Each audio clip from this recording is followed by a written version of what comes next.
Muito bem, pessoal. A partir deste vídeo, vamos estudar a legislação estadual de Santa Catarina, a Lei 6745 de 85, que instituiu o Estatuto dos Servidores Públicos Civis aqui do Estado.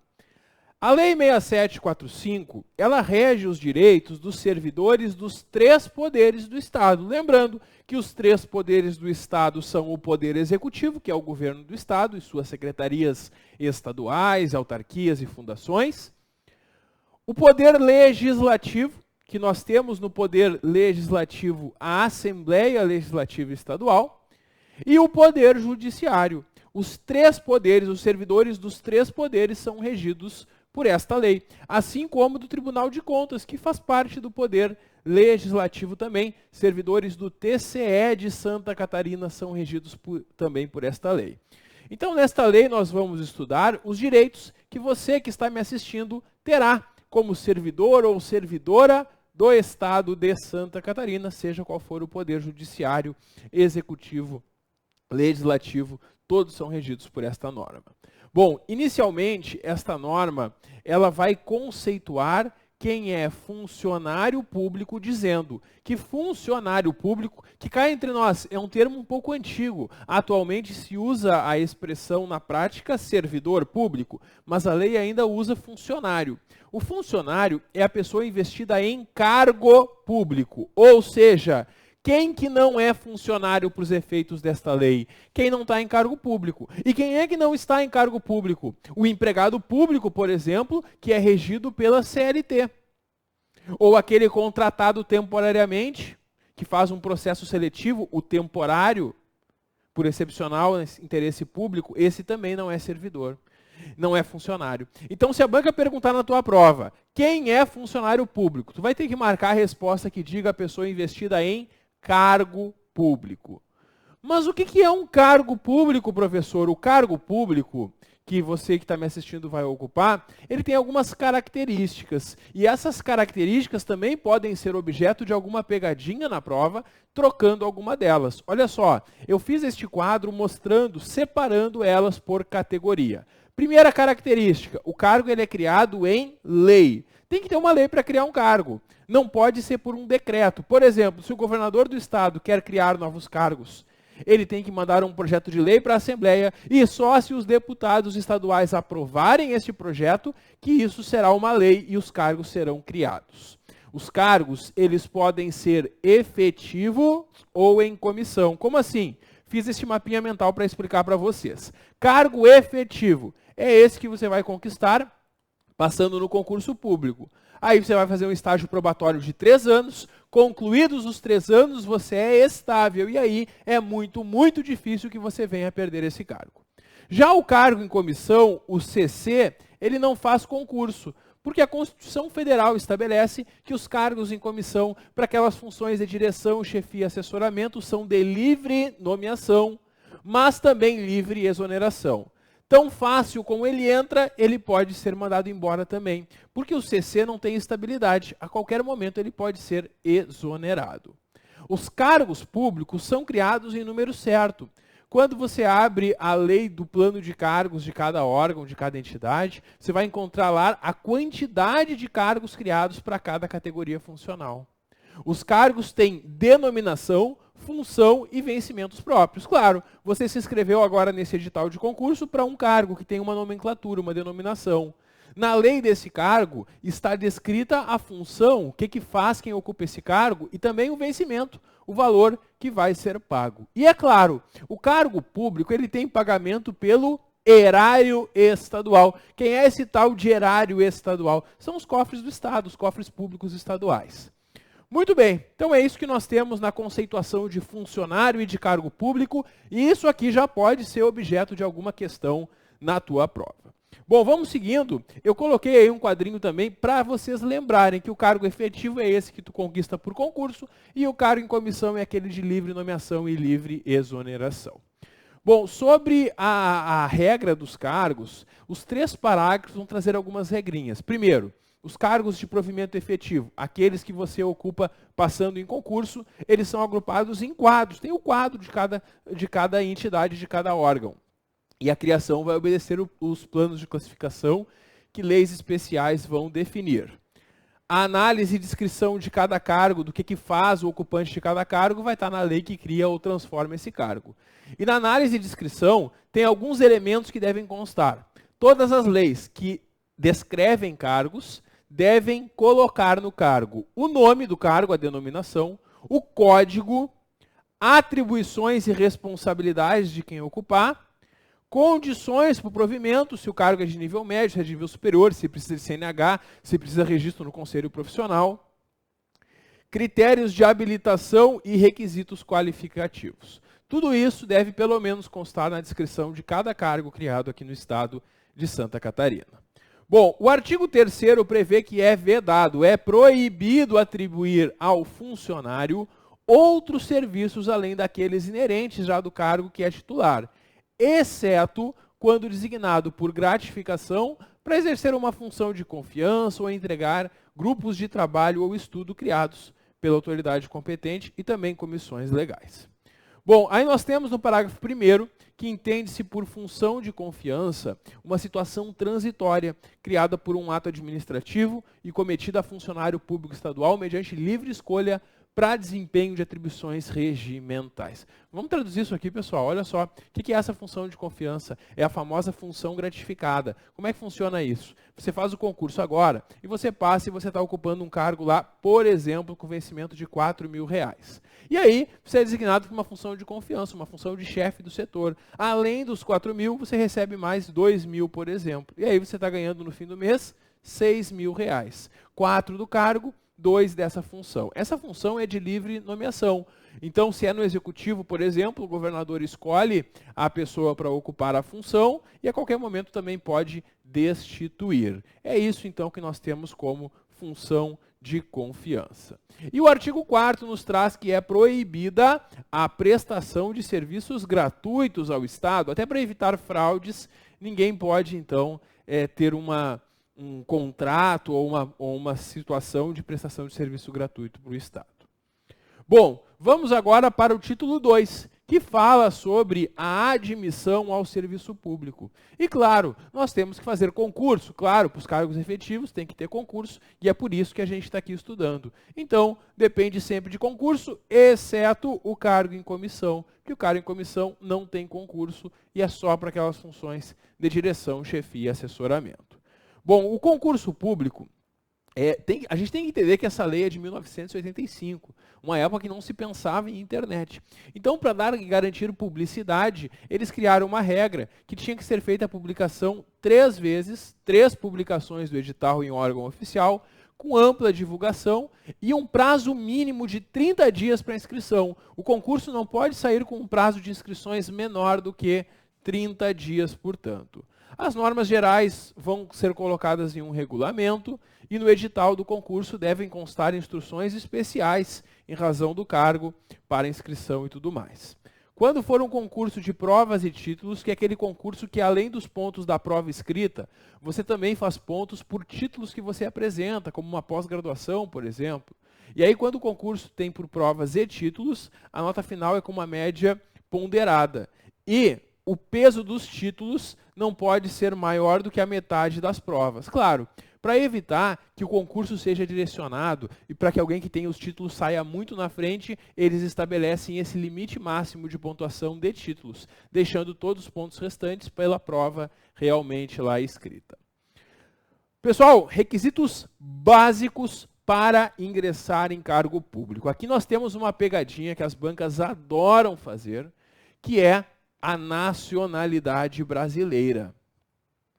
Tem que ser brasileiro para ocupar cargo público, essa é a regra que está aqui no Estatuto dos Servidores. E eu tenho que saber que brasileiro compreende tanto o brasileiro nato quanto o brasileiro naturalizado. E por que eu tenho que saber isso?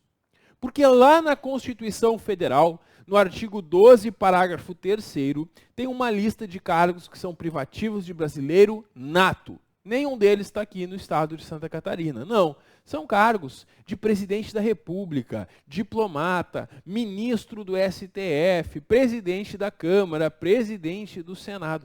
oficial das Forças Armadas. São esses cargos, dentre outros, que lá na Constituição Federal são reservados para o brasileiro nato. Então, se a banca afirmar que é um requisito ser brasileiro, está certo. Mas se ela colocar que é um requisito ser brasileiro nato, está errado. É pegadinha. Cuidado que a banca faz muito isso em prova. Estar no gozo dos direitos políticos, quitação com as obrigações militares e eleitorais e ter a idade mínima de 18 anos. Tranquilo aqui, acho que todo mundo sabe. Bom, homologado o concurso, vai ser expedido um certificado de habilitação para os candidatos com validade por 2 anos. Quer dizer, por 2 anos vocês podem ser convocados. Isso está de acordo com a Constituição Federal, que lá no artigo 37 estabelece que os concursos têm validade de até 2 anos, podendo ser prorrogado uma vez por igual período. Aí vem a nomeação. Bom, você passou no concurso, você está numa lista de classificação e conforme o órgão necessite, ele vai chamando os aprovados, ele vai nomeando os aprovados. A nomeação ela vai ser feita em caráter efetivo quando decorrente de concurso público e em comissão para aqueles cargos que são de livre nomeação e livre exoneração. A nomeação em caráter efetivo vai obedecer o número de vagas existentes e a ordem de classificação é claro. Bom, a nomeação para o cargo em comissão se subordina aos requisitos para ingresso que estão no artigo 7º também. E a critério do chefe do executivo, que é o governador, pode ser dada uma vigência retroativa ao ato de nomeação, desde que o ocupante não possua vínculo com o executivo estadual. Como assim? Eles contratam alguém para um cargo em comissão, convidam alguém para assumir um cargo em comissão, alguém que não é servidor do Estado.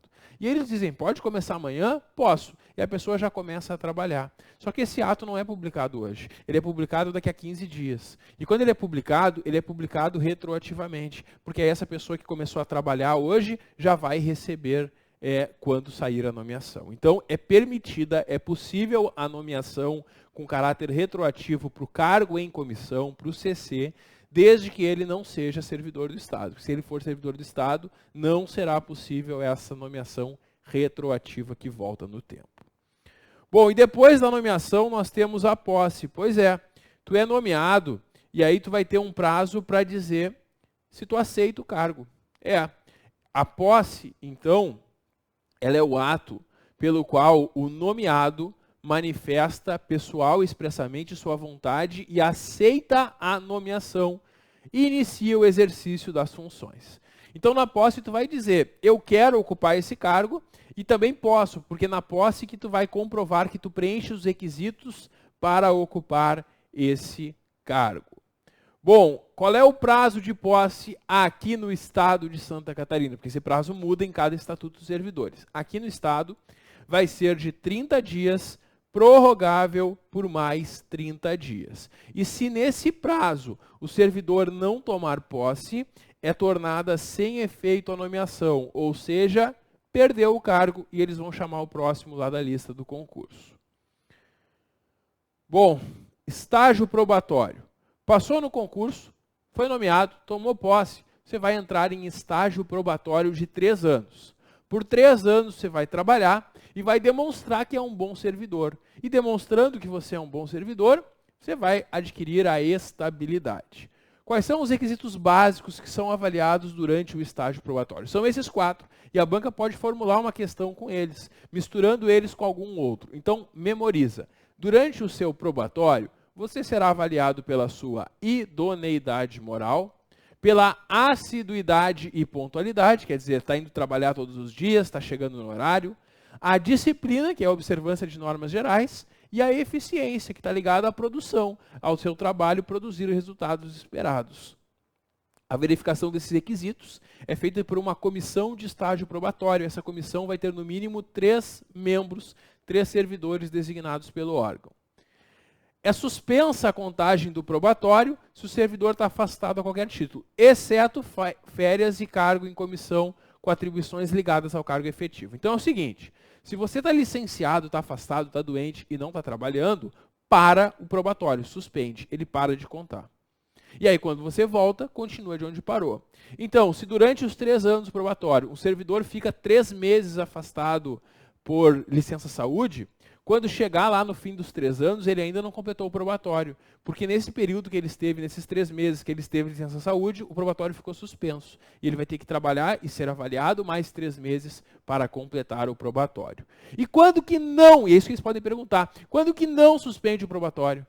Não para de contar o probatório. Quando você tira férias, você vai ter lá 30 dias por ano. E também, se você estiver assumindo um cargo em comissão que tem atribuições afins relacionadas ao seu cargo efetivo. Claro, porque se você é concursado, está no probatório e assume um CC e se afasta do seu cargo efetivo, e o CC não tem nada a ver com o cargo efetivo, você não tem como continuar sendo avaliado. Agora, se ao assumir essa função de chefia, você continua exercendo atribuições do cargo, só que enquanto chefe, aí você pode continuar sendo avaliado. E é esse que é o critério. Então, quando está de férias, sempre conta para o probatório. Cargo em comissão durante o probatório, conta? Conta desde que tem atribuições afins àquele cargo efetivo.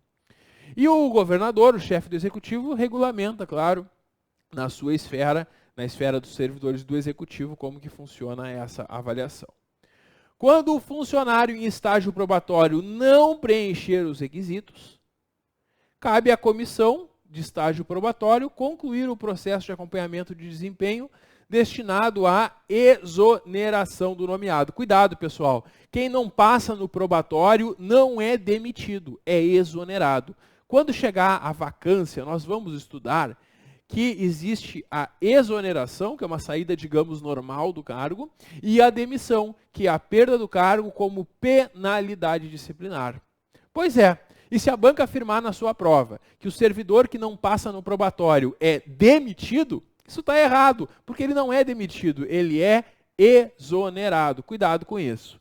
E o funcionário em estágio probatório, ele vai ter ciência trimestralmente do processo de acompanhamento do seu desempenho. E ele vai ter vistas, caso eles entendam que ele foi reprovado e vai ser exonerado. Antes de ser exonerado, ele tem o prazo de 15 dias para se defender.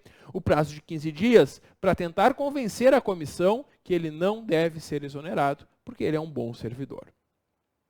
Muito bem, sobre a vida funcional, nós temos agora o exercício, a lotação e a remoção. Bom, o início, a suspensão, o reinício e alterações relativas ao exercício, tudo isso é registrado no seu assentamento individual, na sua ficha, no seu cadastro. É concedido ao funcionário um período de trânsito, considerado como de exercício, por no máximo 30 dias, para providências relativas à mudança de local de trabalho e residência. Como assim? Você faz o concurso e você começa a trabalhar no município de Chapecó. Você está trabalhando no município de Chapecó, em Santa Catarina, e você é removido para Blumenau. O que acontece nesse caso? Você vai ter que se mudar. Para quem não sabe, Blumenau é bem longe de Chapecó. Você vai ter que se mudar. Pois é. E aí você vai ter um tempo para isso. Porque você vai ter que procurar um lugar, vai ter que alugar ou comprar, fazer a mudança e tudo mais.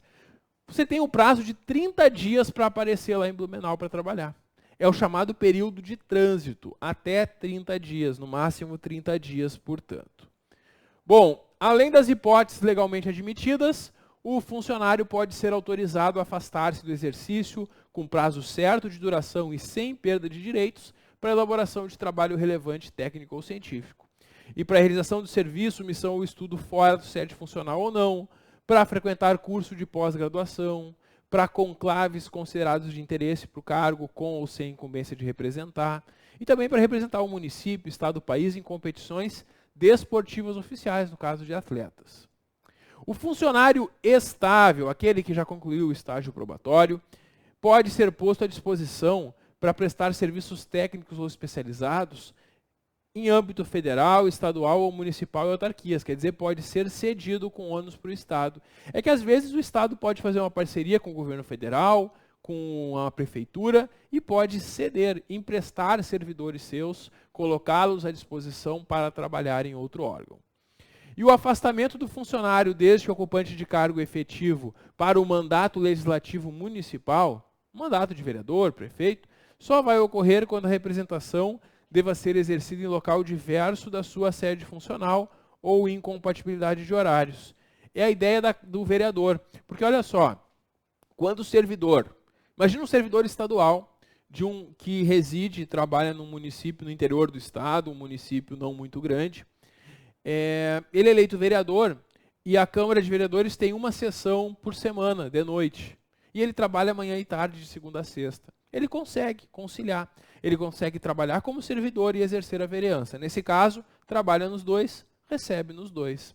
Ele só vai ser afastado do cargo para ficar só como vereador se não tiver como conciliar. É mais ou menos isso que está dizendo esse parágrafo 2º. Bom, o artigo 19, ele fala de uma situação do servidor ser preso preventivamente. A prisão preventiva é quando o servidor ainda não foi condenado. Ele foi preso para ser investigado, mas ele ainda não foi condenado. Ele tem um processo para responder. Nesse caso, ele vai ficar afastado do cargo até a decisão final desse processo transitar em julgado. Se ele for condenado e não perder o cargo, continua afastado até o cumprimento total da pena. Alguém está pensando, mas como é que um servidor foi preso e não vai perder o cargo, professor? Bom, ele pode ter sido preso por algo que não tem nada a ver com o cargo dele.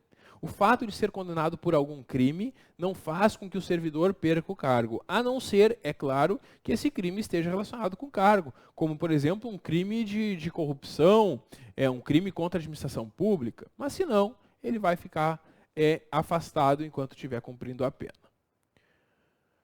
Interrupção do exercício, parar o exercício fora dos casos legais previstos em lei, sujeito o funcionário a processo disciplinar e penas pertinentes. Claro, se você começa a faltar ao trabalho sem justificativa, vai responder a um processo e pode até caracterizar um abandono de cargo, dependendo de quanto tempo o servidor fique sem trabalhar.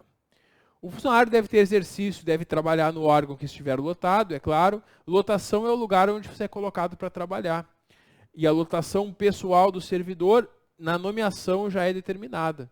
Assim como quando você é movimentado de um lugar para outro, ou nas progressões, quando você cresce na carreira, ou no reingresso, quando o servidor é reintegrado ou reverte, como a gente vai estudar mais adiante.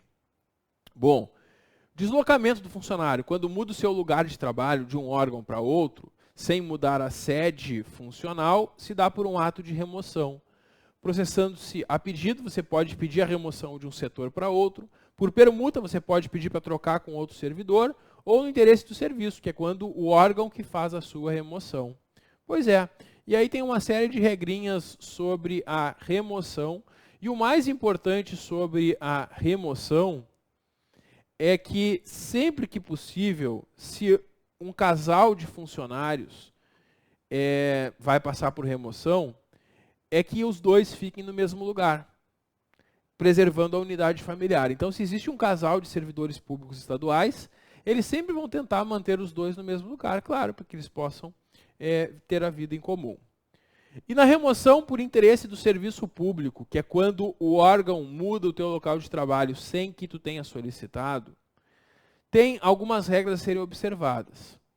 Quando está faltando pessoal em algum lugar e eles vão buscar servidores em outra sede para trazer para este local, eles devem buscar, de preferência, servidores que têm menos tempo de serviço no Estado, ou que já residam em lugares mais próximos, ou que sejam menos idosos.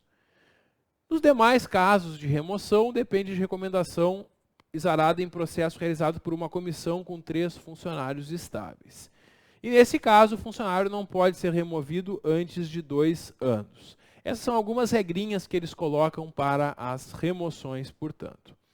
O nosso próximo assunto é o regime de trabalho.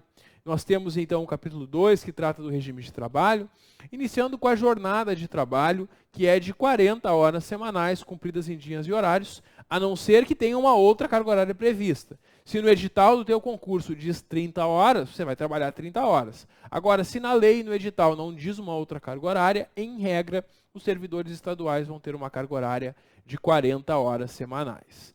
É permitida a realização de hora extra, que não está sujeito à limitação de carga horária semanal, mas não pode ultrapassar 120 horas por semestre. Então, você pode trabalhar mais do que 40 horas por semana fazendo horas extras. Agora, em um semestre, não pode fazer mais do que 120 horas extras. Nos dias úteis, só por ordem da autoridade competente, pode deixar de funcionar algum órgão público ou ser suspenso o seu trabalho. excetuam-se atividades dos portuários, indústria gráfica, servidores em exercício em centros educacionais de atendimento à criança e adolescente, estabelecimentos penais do Estado, são exceções àquela limitação de carga horária, porque eles têm jornadas específicas de trabalho. E a jornada de trabalho pode ser reduzida até a metade, de acordo com a lei, com a proporcional redução da remuneração, sempre que essa medida se mostrar necessária no caso de funcionário estudante ou outras situações especiais. Uma possibilidade, então, de redução de horário. Trabalha menos e, claro, também ganha menos. Sobre o registro de frequência, nós temos aqui o artigo 25, trazendo que o registro de frequência ele é diário e mecânico, ou em outra forma a ser adotada, deve ser feita a marcação, claro, do ponto pelo próprio servidor e tudo mais. E o artigo 27 vai falar sobre as faltas. A falta ao serviço por motivo particular não vai ser justificada para qualquer efeito, computando-se como ausência sábado, domingo, feriado, quando intercalados. Como assim? Se você faltou na sexta-feira e na segunda e o final de semana era sua folga, você não vai ter só 2 faltas, você vai ter 4 faltas. Pois é. Então, quem faz isso de faltar sexta e segunda para deixar o final de semana maior, acaba tendo como falta também o sábado e o domingo. Horário noturno, a gente vai ver depois que tem um adicional noturno. Cuidado, vai cair na tua prova. O horário noturno é das 22 horas de um dia às 6 horas do dia seguinte. Por que eu estou dizendo que vai cair na tua prova? Porque na maioria dos lugares o horário noturno é diferente, inclusive na CLT. Aqui no estado, para servidores estaduais, então, de Santa Catarina, o horário noturno é aquele entre as 22 horas de um dia e as 6 horas do dia seguinte, certo? Muito bem, concluímos mais um capítulo, vamos fazer nossa primeira pausa e no próximo bloco eu volto para a gente continuar o estudo do Estatuto. A partir do artigo 32, vamos conversar sobre a redistribuição. Dá um clique que eu já volto. Até logo.